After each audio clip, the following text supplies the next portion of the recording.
à cette première capsule de la 3e édition du Club littéraire La lecture, une bouchée de plaisir. Nous espérons que vous allez bien. Nous sommes très heureuses de vous revoir et impatientes de vivre avec vous une toute nouvelle aventure littéraire. Hey! Avec ça, Ben oui! on a oublié de se présenter, trop enthousiaste. Alors voilà, donc nous sommes les deux bibliothécaires de la CSDM qui avons ensemble rêvé, créé et réalisé ce club littéraire pas comme les autres, et ça depuis les 2 dernières années, et puis nous l'espérons pour longtemps encore. Longtemps, des années encore. Alors voilà, donc je vous présente ma collègue Louise Lambert. Et moi, je vous présente ma collègue Brigitte Boiteau. Nous sommes 2 collègues fidèles depuis plusieurs années. Alors, pour cette 3e édition, nous sommes fiers, en effet, d'accueillir des nouveaux médiateurs. Mais pas 1, pas 2, mais bien 10 médiateurs différents vont nous rendre visite avec toute leur passion de la littérature jeunesse. Et oui, ils viendront chaque mois de l'année dans votre classe partager un nouveau livre qui vous fera rire, j'espère, qui vous fera peut-être réfléchir, découvrir, explorer, et je pense, et plus encore. Allez, assez parlé. Nous embarquons avec vous, sans tarder, dans cette nouvelle aventure littéraire. Alors, larguez les amarres, nous partons! Bonjour, nous venons de larguer les amarres avec Louise et Brigitte. Vous, c'est la 3e année que vous larguez les amarres, moi, c'est la première fois. Elles m'ont demandé de devenir la capitaine de cette belle aventure. Moi, j'ai jamais été capitaine. Alors, j'ai demandé de l'aide. Je leur ai dit, venez aider Pauline. La capitaine Pauline Gagnon a besoin d'aide, alors est allée chercher des auteurs, des illustrateurs et même des éditeurs. Avec eux, on va voyager toute l'année. On va faire des escales dans des livres fabuleux dans lesquels on va faire tout plein de belles découvertes ensemble. Alors, vous vous souvenez, l'année passée, avec Réa et Simon, vous aviez à chaque capsule des défis à réaliser. Cette année, on garde la même formule.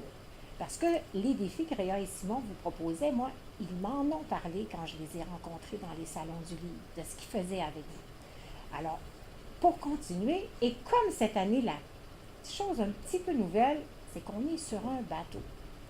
Donc, si on est sur un bateau, vous êtes des matelots. Si vous êtes des matelots, on va faire des défis pour les matelots.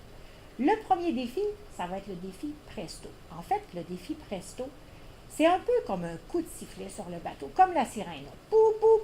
C'est quelque chose de rapide que vous faites tout de suite après la capsule pour ensuite retourner dans votre classe, continuer les activités que vous aviez commencées. Le défi mollo, ça c'est comme entrer dans la bibliothèque du bateau pour découvrir ce qui se cache dedans, mais aussi découvrir c'est quoi un livre. Un livre, ça a plusieurs aspects, plusieurs facettes, et c'est ce qu'on va découvrir ensemble dans les défis mollo. Et le défi Mucho, ça c'est un défi de vrais explorateurs, de grands matelots, parce que vous allez monter sur les ponts supérieurs du bateau et là, vous allez faire une activité qui va prendre plus ou moins de temps selon ce que vous allez décider avec votre professeur ou les amis dans la classe avec vous. Ce sera à vous de décider. Mais les 3 défis restent là et ils seront tous liés au livre qu'on va découvrir ensemble. Pour le premier livre de l'année, j'ai à côté de moi quelqu'un qui s'appelle Yves Nadon. Bonjour. Yves Nadon, c'est un auteur, c'est un éditeur, mais c'est aussi un professeur. Aujourd'hui, Yves, il va vous parler d'un livre qu'il a choisi pour vous cette année. Alors Yves, je te laisse la parole. Bonjour Pauline. Allô? Alors, le livre s'intitule Mon étrange famille. Puis, quand vous allez le toucher pour la première fois, prenez le temps de le toucher parce qu'on a fait ce qu'on appelle de l'embossage sur le livre, que vous allez ressentir à l'arrière et sur le dessus de l'embossage. Puis on a fait ça parce qu'on voulait rendre le livre particulièrement beau et particulièrement un peu étrange aussi, pour aller avec le titre qui est Mon étrange famille. Puis on voulait créer un livre qui ressemblait à, quand moi j'étais petit, on avait des albums photos. C'était pas digital, c'était imprimé. Et on voulait cette ambiance-là de vieil album photo, un peu intime, genre de journal intime retrouvé, vieil album photo. On voulait qu'il y ait un petit aspect vieillot au livre. Puis on a travaillé fort sur la texture, les couleurs et tout, qui sont quand même un peu étrange. Ça fait photo défraîchie de l'époque, un peu jaune, plus vraiment de couleur. Ça a été écrit par Lily Chartrand puis illustré par Marion Arpona. Puis je dois vous dire, comme éditeur, ce qui m'a frappé au début, c'est qu'on a reçu les dessins de Marion, sans texte. Et Marion avait l'idée qu'une auteure, qui s'appelait Lily Chartrand, avait le goût, aurait peut-être le goût d'écrire sur ces personnages qu'elle est en train de créer. Et Lily Chartrand est tombée en amour avec les personnages et le livre s'est fait en partant des illustrations et le texte a été produit ensuite. Ça, il a fallu travailler fort aussi pour que le texte ne dise pas nécessairement ce qui est illustré et que les illustrations ne vendent pas nécessairement le punch du texte. Il y a un beau travail de relecture avec les illustrations. Et moi, je dois dire, moi, je suis tombée en amour avec le projet parce que j'ai vu les dessins de Marion. Si vous ne connaissez pas Marion Arpona, il y a plein de livres qu'elle a illustrés et qu'elle a écrits aussi. Et ça vaut la peine d'aller voir son travail. Les couleurs, son aspect graphique. Puis en plus, c'est une gentille fille, très chouette et très agréable avec qui travailler. À l'arrière, c'est écrit. Moi, Philémon, je suis un garçon plutôt timide. À la maison, on m'appelle le petit singe. C'est drôle de coïncidence car je ne mange que des bananes. Puis on a mis une banane à l'arrière. Vous allez avoir des clins d'œil à ce que Philémon est. Et ce que j'aime le plus, c'est grimper aux arbres. Tu me trouves étrange? Eh bien, tu ne connais pas encore ma famille. Et le livre va vous présenter, comme un album photo, page après page, de cette étrange famille qui est celle de Philémon. Et regardez bien les illustrations parce qu'il y a des petites choses cachées un peu partout qui ne sont pas dites et qui ne sont pas visibles du premier coup d'œil aussi. Il y a des surprises, quoi, dans les illustrations de Marion.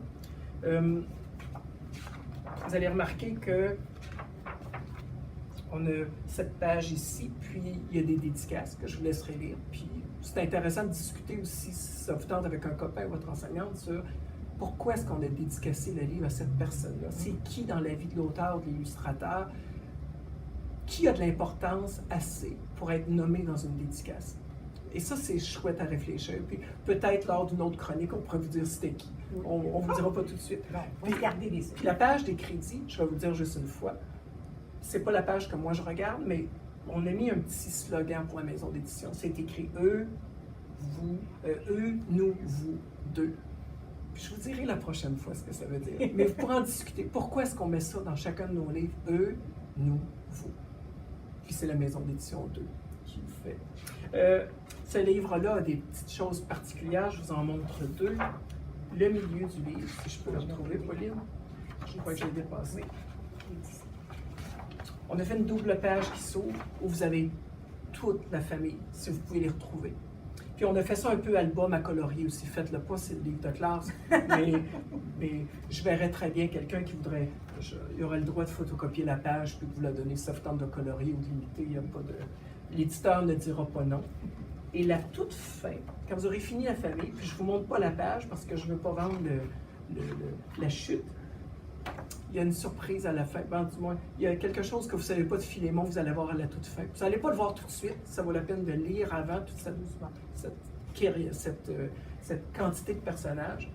Puis Lily a écrit chaque personnage, elle le décrit, mais à la fin, vous allez voir, et c'est sa structure de texte ici, elle va introduire le prochain à la fin de chaque page aussi. Ça, par une tournure de phrase, un petit clin d'œil, une petite blague, un petit rappel de ce que les personnages ont l'air, elle va vous introduire le prochain personnage, la frère, la sœur, la grand-mère et tout. Puis quand vous allez avoir fini, vous allez avoir vu vraiment une étrange famille que vous ne verrez pas souvent autour de vous. Alors peut-être que c'est le temps d'envoyer le livre dans et la classe. Voilà. Pour continuer notre voyage avec le livre Mon étrange famille, j'aimerais vous proposer des activités de découverte. La première activité, le défi Presto. Vous vous rappelez, ça c'est le défi qu'on fait rapidement, en sprint. Alors, décrivez un personnage imaginaire en 3 mots, puis là vous laissez aller votre imagination. Comme dans le livre, c'est fou. Alors, ça pourrait être comme insecte, vampire, chou-fleur, ou encore orteil, pas, étoile, ou dent, tasse, rat, comme vous voulez. 3 mots très rapidement. Le deuxième défi, le mollo. Vous vous souvenez? Yves vous a montré, puis je vais le faire moi aussi, qu'à l'intérieur de ces livres, c'est toujours écrit eux, nous, vous, deux. J'aimerais que vous réfléchissiez à ce que ça peut vouloir dire. Pourquoi un éditeur tient tant à inscrire dans tous ses livres un slogan comme celui-là? Eux, nous, vous, d'eux. Ça veut sûrement dire quelque chose de très important. D'ailleurs, vous vous souvenez, Yves vous l'a dit, il va venir vous dire pourquoi il a choisi ce slogan-là dans tous ses livres. Alors, dans votre réflexion, essayez de trouver pourquoi. Qu'est-ce que ça peut vouloir dire? Eux, nous, vous et d'eux. Le dernier défi, ça va faire appel à votre imagination. À la manière de Marion Arbona, l'illustratrice, et de Lévy Chartrand, l'auteur, on va vous demander d'agrandir la famille de Philémon. Vous allez en équipe inventer un nouveau membre dans la famille. Alors ici, on a la cousine Angélique, mais vous pourriez décider de faire un cousin, une tante, un oncle, c'est à votre choix. Alors, ça va être forcément un personnage très bizarre parce que tous les membres de la famille de Philémon le sont. Laissez aller votre imagination, inventez un personnage et n'oubliez pas, nous, on est très curieux de voir les membres de la famille que vous allez ajouter et vous pourriez nous les faire parvenir à l'adresse qui apparaît en bas de l'écran. Et c'est certain aussi que Yves Nadon sera bien curieux de voir les nouveaux membres de la famille de Philémon. D'ici là, je vous souhaite bonne lecture, puis nous, on se voit le mois prochain.